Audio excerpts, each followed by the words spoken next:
5 राज्यों में विधानसभा चुनाव का बिगुल बज चुका है। बीजेपी की तरफ से खुद प्रधानमंत्री नरेंद्र मोदी ने प्रचार अभियान की कमान संभाल रखी है। पीएम मोदी लगातार चुनावी राज्यों में रैली कर रहे हैं। इसी क्रम में प्रधानमंत्री पश्चिम बंगाल के खड़गपुर पहुंचे। खड़गपुर रैली के बाद असम के चबुआ में रैली संबोधित करेंगे। वहीं खड़गपुर में रैली को संबोधित करते हुए पीएम मोदी ने कहा कि हमें 5 साल दीजिए, 70 साल की बर्बादी मिटा देंगे।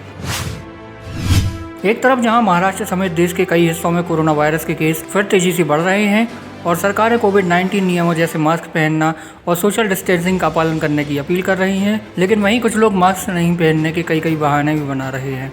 ऐसा ही एक मामला मुंबई से सामने आया है। जब एक महिला को मास्क न पहनने पर टोका गया तो वह भड़क गई और बीएमसी की महिला कर्मचारी पर टूट पड़ी। मास्क न पहनने वाली महिला ने बीएमसी की कर्मचारी को पकड़ लिया और फिर उसको लात घूंसों से मारा। भारतीय जनता पार्टी ने अपने लोकसभा सांसदों के लिए 22 मार्च के लिए व्हिप जारी किया है। सूत्रों का कहना है कि सरकार इस दिन इंफ्रास्ट्रक्चर फंडिंग के लिए नए बैंक बनाने से जुड़े बिल ला सकती है। इसके अलावा 2 अन्य बिल लाने की तैयारी है। भाजपा की ओर से जारी व्हिप में कहा गया है कि 22 मार्च को लोकसभा में कुछ बिल पारित करने के लिए लाए जाएंगे। ऐसे में पार्टी के सभी लोकसभा सांसदों से निवेदन है कि वे 22 मार्च को पूरे दिन सदन में अनिवार्य रूप से उपस्थित रहकर सरकार के पक्ष में मतदान करें। गाजियाबाद रेलवे स्टेशन पर लखनऊ जा रही शताब्दी एक्सप्रेस में आग लग गई। तत्काल 6 गाड़ियां मौके पर भेजी गईं। इसके बाद देखा गया कि आग ट्रेन की सबसे पिछली बोगी की जनरेटर कार व लगेज बोगी में लगी थी। तत्काल बोगी को ट्रेन के अन्य हिस्से से अलग कर आग बुझाने का काम शुरू किया गया।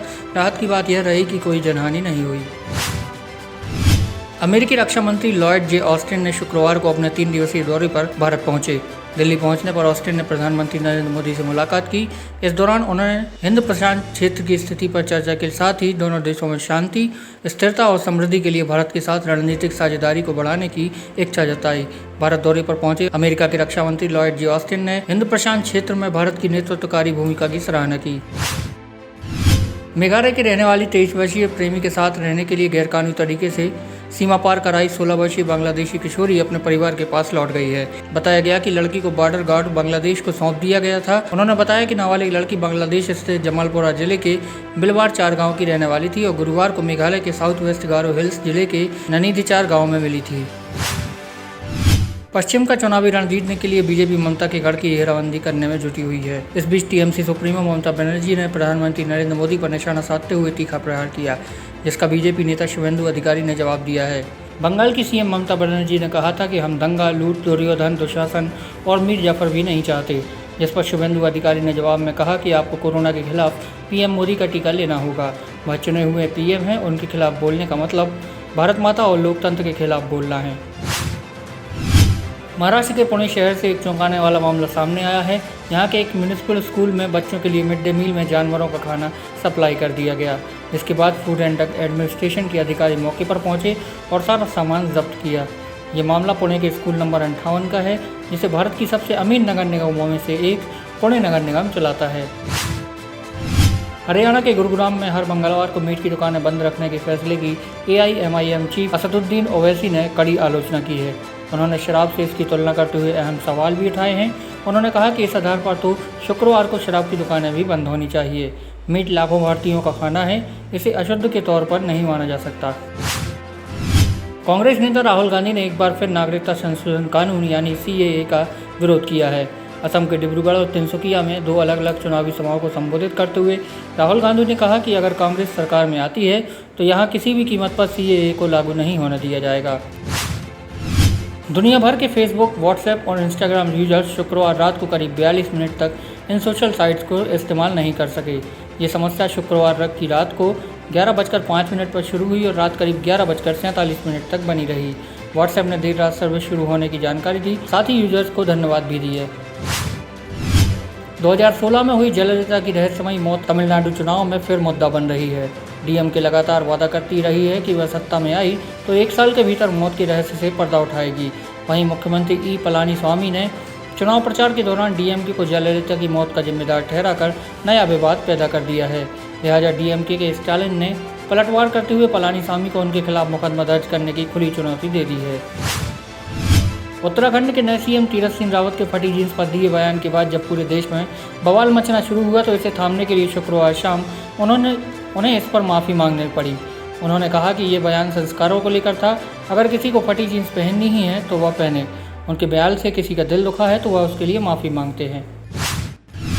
चाइल्ड फ्रेंडली कॉर्नर की शुरुआत 19 मार्च से बड़ोदरा के पुलिस स्टेशन में भी हुई। इसका उद्घाटन डीजीपी आशीष भाटिया ने हारनी पुलिस स्टेशन में किया। यहाँ के पुलिस कमिश्नर शमशेर सिंह ने बताया कि वारसिया और बापोद पुलिस स्टेशन में भी महिला पुलिसकर्मियों के बच्चों की उचित देखभाल के लिए पहले से ही चाइल्ड फ्रेंडली कॉर्नर बनाया गया है। महाराष्ट्र के रत्नागिरी में एक केमिकल फैक्ट्री में बड़े धमाके के बाद भीषण आग लग गई। जानकारी के मुताबिक फैक्ट्री खेड़ तालुका इलाके में है। हादसे में 4 लोगों की मौत होने की खबर है और एक व्यक्ति गंभीर रूप से घायल बताया जा रहा है। जब हादसा हुआ तब फैक्ट्री में करीब 50 लोग फंसे हुए थे। सभी को रेस्क्यू कर लिया गया है। दिल्ली में शुक्रवार से शुरू हुई शूटिंग वर्ल्ड कप में 10 मीटर एयर पिस्टल के 2 भारतीय मेंस शूटर सहित एक विदेशी शूटर का कोरोना रिपोर्ट पॉजिटिव आया है। इससे पहले 10 मीटर एयर राइफल के एक विदेशी शूटर का भी कोरोना रिपोर्ट पॉजिटिव आया था। सूत्रों के मुताबिक दोनों भारतीय शूटर और विदेशी शूटर में कोरोना के लक्षण नहीं हैं। तीनों शूटर आइसोलेटेड हैं। अमिताभ बच्चन को शुक्रवार को international federation of film archive का अवार्ड दिया गया था। यह अवार्ड उन्हें फिल्म संरक्षण के काम को बढ़ावा देने के लिए मिला। अब अमिताभ ने खुद सोशल मीडिया पर अवार्ड सेरेमनी से अपनी कुछ फोटोज फैंस के साथ शेयर की हैं। इन फोटोज में अमिताभ अवार्ड लेते हुए दिख रहे हैं। पाक से मदद प्राप्त आतंकवादियों को दोनों मुल्कों के रिश्तों के सामान्य होने में सबसे बड़ी रुकावट बताते हुए सीएम कैप्टन अमरिंदर सिंह ने शुक्रवार को पाकिस्तानी सेना प्रमुख जनरल कमर वाजिद बाजवा को नसीहत दी कि वह भारत के साथ अमन के मुद्दे पर घुमावदार भाषण देने के बजाय पुख्ता कार्रवाई करें। सीएम ने कहा कि बाजवा को पहले आईएसआई को कंट्रोल करना चाहिए, उसके बाद ही भारत पाक रिश्तों में स्थिरता के बारे में बात करनी चाहिए। मुख्यमंत्री अरविंद केजरीवाल द्वारा घर घर राशन पहुंचाने की योजना शुरू करने से 5 दिन पहले ही गतिरोध उत्पन्न हो गया है। केंद्र ने शुक्रवार को दिल्ली सरकार से योजना लागू नहीं करने को कहा, क्योंकि राष्ट्रीय खाद्य सुरक्षा कानून के तहत सब्सिडी के आधार पर जारी खाद्यान्न का इसके लिए इस्तेमाल करने की अनुमति नहीं है। इस पर प्रतिक्रिया देते हुए आम आदमी पार्टी ने यह जानना चाहा है कि केंद्र सरकार क्यों राशन माफिया को खत्म करने के खिलाफ है और केंद्र के फैसले को दुर्भाग्यपूर्ण करार दिया। इस साल 10 मई से श्रद्धालु हेमकुंड साहिब की यात्रा कर सकेंगे। सिख धर्म का ये पवित्र स्थल चमोली जिले में स्थित है। ये जगह करीब 15,000 फीट की ऊंचाई पे है और 7 बड़े पर्वतों से घिरी है। यहाँ का वातावरण काफ़ी ठंडा रहता है। यहाँ समय समय पर बर्फबारी होती रहती है, इसलिए साल में करीब 8 महीने ये जगह भक्तों के लिए बंद ही रहती है।